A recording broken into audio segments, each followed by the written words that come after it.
Y vamos de inmediato a la contingencia de nuestro país, porque cuando ha pasado ya más de un año y medio desde el devastador incendio que afectó a miles de familias en la región de Valparaíso, el gobierno reconoció que la reconstrucción avanza lentamente. De hecho, según cifras entregadas por el Ministerio de Vivienda a la Comisión Investigadora de la Cámara de Diputados, el proceso presenta solo un 7% de avance. Queremos analizar esta situación y para eso vamos a tomar contacto con la Seremi de la Vivienda de Valparaíso, Belén Paredes. ¿Cómo le va, Seremi? Muy buenos días. Muy buenos días, Davor. Gusto de saludarles y estar hoy día en la mañana con TV. Bueno, lo primero, ¿por qué va tan lento esto? ¿Cuál es la lectura que hacen en el gobierno? Ha pasado un año y medio, esto fue el 2 y 3 de febrero, inolvidable las imágenes, por supuesto, y el drama que allí conocimos. Se esperaba que vaya más rápido. ¿Por qué solo el 7% ya más o menos finiquitado? Mira, dar cuenta de que esta catástrofe, así como lo pusimos en la comisión investigadora y como hemos hecho distintas cuentas alrededor de estos 16, ya 17 meses casi de trabajo, tiene que ver con que tenemos que responder a una catástrofe que ha sido inédita en nuestra región y en nuestro país. O sea, la afectación de más de 4.500 viviendas y también la afectación y pérdida de vida humana y de poblaciones muy diversas, que dio cuenta y develó una realidad muy compleja en Chile que tiene que ver con la carencia de barrios previos a estas catástrofes. Por lo tanto, hemos tenido que reconstruir no solo viviendas, sino que barrios completos, desde pavimentaciones de calle, mejoramientos y, por supuesto, también reconstitución de propiedad.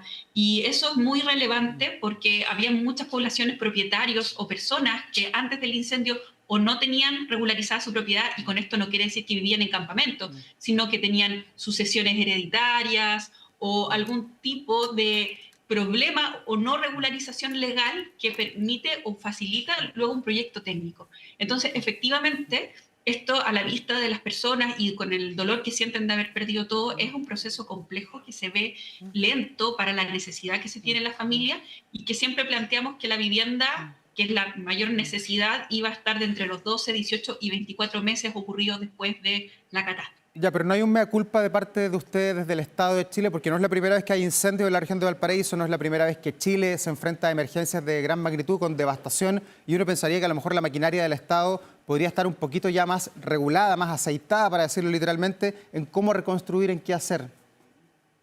Por supuesto que hay un reconocimiento y cambios de procesos. Efectivamente, han habido muchas catástrofes y en Valparaíso tenemos las del 2014, que fue una afectación similar, lo que dejó grandes capacidades también instaladas en los ministerios y en el ministerio en particular. Sin embargo, nos enfrentamos a un escenario también distinto en términos de la catástrofe y en términos de las poblaciones a las que afectó. Pero también hemos hecho distintos cambios normativos, porque el Estado trabaja en base a las normas y las leyes. Y sabemos que cuando hay una catástrofe de estas proporciones, no estas leyes y estas normas se ajustan necesariamente a lo que necesitamos. Entonces, se ha requerido distintas modificaciones que han demorado o tratado de mostrar un proceso más lento de lo que hemos podido avanzar. Por ejemplo, incluso en la entrega de subsidios.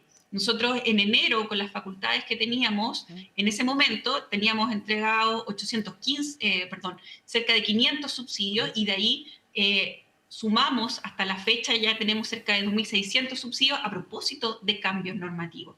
Pero, por ejemplo, en Canal Chacao, que es en la comuna de Quilpué, donde partimos entregando subsidios en agosto del año pasado, partimos la construcción en diciembre y ya vamos a entregar las viviendas, porque era un sector acotado donde había una regularización de la propiedad y donde estaban las condiciones normativas. Pero como sabemos, las características de cada barrio, de cada comuna, fue un incendio que afectó 3 comunas de manera distinta, complejizan de que avancemos de una manera igual en todos los barrios o sectores. Pero por supuesto, esto responde a las capacidades que tiene el Estado para enfrentar una catástrofe así. ¿Cómo está la relación con los municipios? ¿Han sido contribuyentes en ayudar a que esto vaya más rápido? ¿Han tenido diferencias con algunos por la forma en que se ha manejado esta reconstrucción ahí en Viña del Mar y también en gran parte de Quilpué, donde están los sectores más afectados? Para nosotros, desde un primer comienzo, y como lo planteó el ministro, era fundamental el trabajo con los municipios. Es por eso que al principio se levanta un consejo de la reconstrucción que contaba con las 2 alcaldesas, hubo un cambio de alcaldesa entre medio en Quilpué, pero siempre trabajamos de la mano con los municipios. Por supuesto que, como todo gobierno local, tiene visiones particulares respecto al territorio y tiene también necesidades distintas. Entonces, Con el municipio de Viña hemos abordado principalmente el trabajo urbano, barrial, a propósito del programa Quiero mi barrio, y también de las iniciativas de pavimentación, vías de evacuación. Y con el municipio de Quilpué hemos logrado afinar también un trabajo a propósito de las zonas de riesgo, que es de gran preocupación para la alcaldesa, sobre todo por la población argentina, que es donde se emplaza la mayor zona de riesgo de afectación, y hemos podido establecer también un diálogo con sus equipos técnicos para poder precisar cifras y cómo queremos avanzar en esta reconstrucción. Entonces, siempre, por supuesto, es un diálogo constante, pero podemos decir que hemos logrado avanzar en conjunto con las alcaldesas y también con los equipos municipales. Ya, y, Seremi, ¿de qué calidad es lo que se está entregando hoy día como reconstrucción? Porque estaba viendo las cifras que ustedes entregaron ahí en la comisión investigadora. Hay 91 casas entregadas, 114 terminadas, todo esto sobre un universo de 2.748, pero parlamentarios denunciaban en la comisión que esas casas se están entregando y muchas no tienen conexión ni siquiera al agua potable, a los servicios básicos. ¿Eso es verdad? ¿Tiene asidero esa denuncia? Mira, es súper relevante precisar esto, porque las cifras oficiales son las que entregamos el Ministerio de Vivienda, y el Ministerio de Vivienda se ha puesto un compromiso con las personas de tener una reconstrucción responsable. Entonces, cuando nosotros damos el dato de vivienda entregada, puede verse muy bajo, pero es justamente porque lo hacemos con todas las de la ley, es decir, una vivienda totalmente recepcionada. Y para que una vivienda esté recepcionada, tiene que contar con todas las conexiones: agua potable, alcantarillado y luz, y recepcionado por las respectivas empresas de servicio. Entonces, es posible que se hayan presentado datos distintos por las empresas sanitarias, en este caso tengo entendido, pero puede ser un desfase de fecha, porque todas nuestras viviendas que están recepcionadas, también por la Dirección de Obras y pagadas por el Ministerio, deben contar con estos servicios. Y también precisar, a propósito de la calidad de la vivienda, de que nosotros hemos también promovido reconstruir mejor. Teníamos viviendas de 37 metros cuadrados antes de la catástrofe y ahora hemos implementado viviendas de 54 hasta 60 metros cuadrados, lo que ha cambiado el estándar también de la vivienda que había antes con la vivienda que se está reconstruyendo. Por eso también eso genera ciertas demoras o ciertos retrasos para responder a un estándar actualizado de la vivienda. Ya, o sea, para entender bien, 91 casas entregadas es llave en mano que se puede vivir, uno se puede quedar a dormir ese día. Y las viviendas terminadas están terminadas, pero le faltan los detalles en el fondo. Eso es lo que usted me está diciendo. Exacto. Ya. Así es, los procesos finales de tramitación. Y eso es súper importante. Por ejemplo, hoy día vamos a entregar 4 casas en el Olivar que cuentan con todas sus recepciones, parte de los cuatripareos, y las familias hoy día en la tarde se van a vivir, se cambian, porque están en las condiciones óptimas para hacerlo. Ya, qué bueno regular, normativa. Qué bueno que usted toca el tema del olivar, que estaba viendo en el Mercurio Valparaíso, también en la Estrella de la Quinta Región, que es el sector con mayores dificultades. ¿Por qué ahí ha costado tanto reconstruir? ¿Cuáles son las trabas que ha encontrado el Estado con la permisología, con la burocracia, para ir más lento en ese sector? Mira, el olivar es uno de los sectores que tuvo mayor afectación de viviendas, cerca de 1.000 viviendas afectadas, y tenía una condición arquitectónica particular, muy poco común en Chile, que era la condición de cuatripareos, es decir, 2 viviendas abajo, 2 viviendas arriba, 4 familias que compartían una copropiedad. Por lo tanto, significaba que las 4 familias primero tenían que ser sujetas de obtención del subsidio, y además las 4 familias ponerse de acuerdo en el proyecto técnico a desarrollar. Por lo tanto, y además porque los cuatripareos, cuando fueron realizados en la época de los 90, tenían 37 metros cuadrados, y nosotros por norma ahora construimos mucho más grande, y porque las familias también se habían ampliado porque era necesario a propósito de las características familiares. Y eso ha complejizado. De hecho, nosotros partimos en enero de este año con cerca de 60 cuatripareos que eran hábiles, o sea, 4 de 4, pero hemos hecho un trabajo primero de una modificación del decreto 332, un decreto que no se había modificado desde el año 2002, en que permitió habilitar a más familias, y además porque hemos hecho un trabajo 1 a 1 para ir resolviendo temas legales, sucesiones, normativos, para ir habilitando legalmente a más familias, y pasamos de 60 a 158 a la fecha, es decir, cerca de 632 familias que estamos pudiendo llegar con proyectos habilitados. Nos queda, por supuesto, pero ya estamos en un trabajo 1 a 1 con las familias de seguir en esta segunda etapa. Ya, y en la proyección que se puede hacer, el incendio, recordemos, fue el 2 y 3 de febrero del 2024, o sea, 18 meses. El gobierno termina el 11 de marzo del 2026, quedan 7 meses. ¿Con cuánto va a dejar de viviendas construidas? ¿Cuáles son las metas, los números que ustedes manejan? ¿Cuánto le va a tocar al gobierno que viene? Sí, nosotros hemos planteado de que debamos dejar un 85% de vivienda en etapa de proyecto, es decir, en construcción, y también un 65% en etapa de ejecución. Ya. Creo que se corta. Oiga, ¿y qué pasa con el fondo de emergencia transitorio? 800.000 millones aprobados, se acusa también una baja ejecución, lo dicen los parlamentarios ahí en la Disculpa, no comisión. escucho bien. Sí, le preguntaba por el fondo de emergencia transitorio. ¿Se acusa también que ha habido una baja ejecución? ¿Eso es efectivo?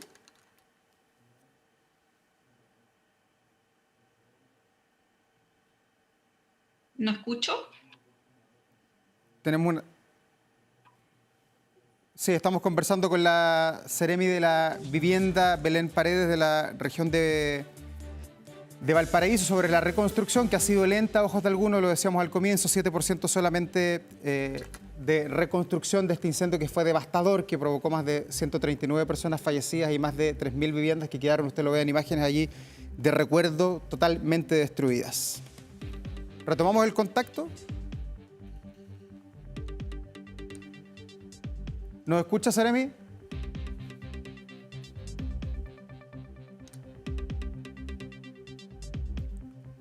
No, tenemos alguna dificultad técnica, vamos a intentar de retomar ese contacto con Valparaíso, con este tema tan relevante, que se cruza además con las expectativas que tenían las personas que viven en ese lugar, que soportaron este incendio que fue devastador, que también, recordemos, está en la búsqueda de la propia justicia de qué pasó allí realmente, por qué fallaron las alertas SAE y lo que implicó que el fuego pudiera saltar en aquel verano rápidamente por varios sectores de Viña del Mar. ¿Ahora nos escucha, Seremi?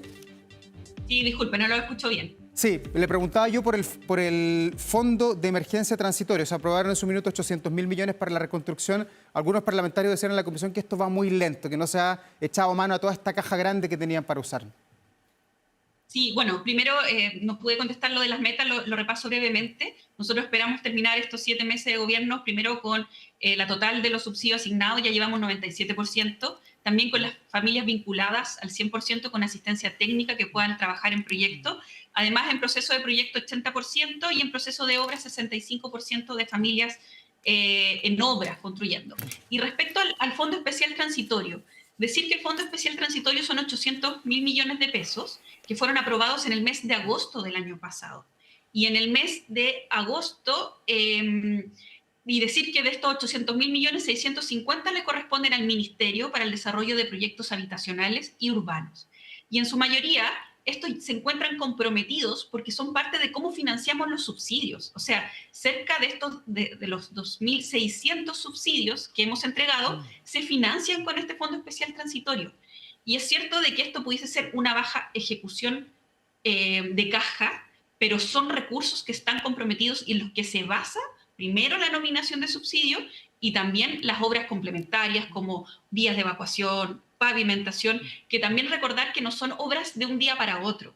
O sea, la ejecución de una vía de evacuación, como por ejemplo lo que estamos todavía desarrollando en la Avenida Alemania del incendio de 2014, es un proyecto que ha demorado de 5 a 10 años porque son proyectos intercomunales. Entonces, es cierto que vamos a dejar una cartera comprometida, con recursos también en ejecución, pero también para que son comprometidos para proyectos futuros de intercomunales.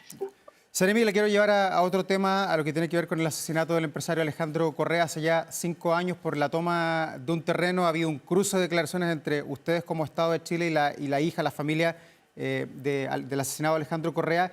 Ellos acusan de que ustedes no están cumpliendo fallos judiciales que indicaban demoler las 43 viviendas que están emplazadas en la toma. ¿Qué responde a aquello, a esa acusación?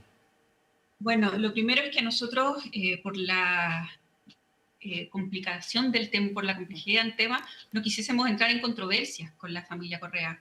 Sin embargo, para nosotros es súper claro que, y así lo establece la Corte, que nosotros cumplimos con el fallo que ésta emitió el año pasado y el día 27 de agosto notificamos de esta resolución que considera la demolición, la orden de demolición de este predio. Sin embargo, también lo establece la Corte, que esta es la aplicación de una norma urbanística de demolición. Y la Corte lo aclara de que no es facultad, por norma, no tenemos las facultades ni las competencias para hacer el desalojo de las personas. porque eso le corresponde, según lo que indica la legislación chilena, a los propietarios de los terrenos, cualquiera privados. Entonces, nosotros no tenemos facultad para intervenir un desalojo en un terreno que es propiedad de otros, es decir, no del Estado. Ya, pero Y eso, cuando Seremi, eso perdón, ¿no es una falta de empatía tremenda del Estado con una familia que ha sido víctima del narcotráfico, que se está enfrentando a asesinos que están detenidos? Hay 4 personas detenidas mientras nosotros conversamos a esta hora. Pero eso tiene que ver finalmente con las facultades. Yo puedo empatizar y de verdad por eso no queremos entrar en una controversia con la familia Correa, pero no tengo las facultades normativas ni legales para poder entrar a un predio privado, ni al de la familia Correa ni a otro, porque es lo que establece la ley y la norma. Sí, pero Entonces, su antecesora, la señora Evelyn Mancilla, Seremi de la Vivienda en el gobierno de Sebastián Piñera, emitió la resolución 1000, que me imagino usted la conoce, fechada el 18 de junio del 2021, que ordena la demolición y el desalojo de los predios. Han pasado 4 años, un poquito más, nadie hace nada. ¿Qué se le puede decir a la familia? ¿Este problema va a ser eterno? ¿La familia Correa va a tener que contratar que ellos una maquinaria y sacar a esta gente que está en ese lugar? hay que aclarar, justamente mi antecesora Evelyn Mancilla generó esta resolución 1000, pero no la notificó, nunca la notificó. Cuando nosotros asumimos como gobierno, cuando asumí como Seremi, era uno de los procesos inconclusos de esta Seremi. Y luego nosotros, a través de una orden de la Corte, ¿es cierto?, notificamos y cumplimos. Notificamos el 27 de agosto esta resolución 1000, que no había sido notificada por el gobierno anterior, por lo tanto no podía materializarse. Y una vez que la notificamos a los ocupantes, notificamos al Serviu para que tuviese los recursos para la demolición. Entonces, respondiendo a tu pregunta, no es la familia Correa la que va a tener que demoler, porque la sentencia es clara. Es el MIMBU, mediante el Serviu, quien demuele, pero es una orden urbanística de demolición, no de desalojo. No tenemos atribuciones de desalojo. Y esto lo quiero decir muy claro, no es una cuestión de voluntad ni de empatía. Tiene que ver con que legalmente no tenemos atribuciones para ello. Ya, pero ha pasado mucha agua bajo el puente, Seremi, y este tema ha estado sobre la mesa. ¿Quién desaloja, quién demuele? Pasan los plazos, hay que notificar, hay que publicar algo en el diario. ¿No se está dilatando esto de alguna manera por un tema ideológico, por un tema político? O sea, en nuestro caso, como Seremi, tenemos la facultad y la orden de hacer valer el Estado de Derecho en la Ley General de Urbanismo y Construcción. Y la Corte, en su último fallo, en el mes de julio, recientemente, dijo de que la Seremi había cumplido con la notificación. Entonces, como tú dices, acá hay distintos pronunciamientos, pero nosotros podemos decir que cumplimos con lo que se nos ordenó en tiempo y forma. Ya. ¿Y quién debe desalojar entonces? ¿Usted quiere que la familia Correa vaya a golpear la puerta y desaloje a las personas? No es lo que yo quiera, es lo que establece o ha establecido la Corte, de que finalmente el desalojo tiene que resolverse en otra instancia que no es la jurídica y urbanística. Ya, entonces, ¿pero cómo hacerlo? Porque aquí estamos enfrentados a un tema de narcotráfico finalmente. Sí, yo creo que lo más importante, y es lo que hemos establecido con la abogada desde el principio de las conversaciones que ella estableció con la delegación presidencial, con el MIMBU, en distintas audiencias que hemos sostenido y que hemos sido bien claros también en plantear esto, que hay 2 caminos, uno el desalojo y lo otro tiene que ver con la demolición. Es que, por supuesto, acá siempre existió la voluntad también de las policías. Nosotros oficiamos a las policías para también conocer la voluntad que existía para hacer cumplir lo que todos quieren, que es la restitución del inmueble. Nosotros estamos muy de acuerdo con eso, que se tiene que restablecer el Estado de Derecho. Nosotros, de hecho, hemos sido partícipes apoyadores de todos los desalojos que ha ordenado la Corte, siempre desde nuestro rol de ministerio, que no es el de desalojador, por así decirlo, sino que es más bien el de apoyo, porque la norma establece quién hace qué. Entonces nosotros no podemos pasar por alto el Estado de Derecho, finalmente. Y nosotros entendemos que es un tema muy sensible, que no nos gusta por eso entrar en esta controversia de quién tiene la responsabilidad, y por eso hemos sido muy cautos en preguntar siempre a la Corte cuáles son nuestras facultades y si hemos cumplido o no de acuerdo a lo que se nos mandató. Belén Paredes, Seremi de la Vivienda del Paraíso, muchas gracias por conversar hasta ahora con nosotros. Que le vaya muy bien. Buena jornada. Gracias, Hasta buena luego. jornada.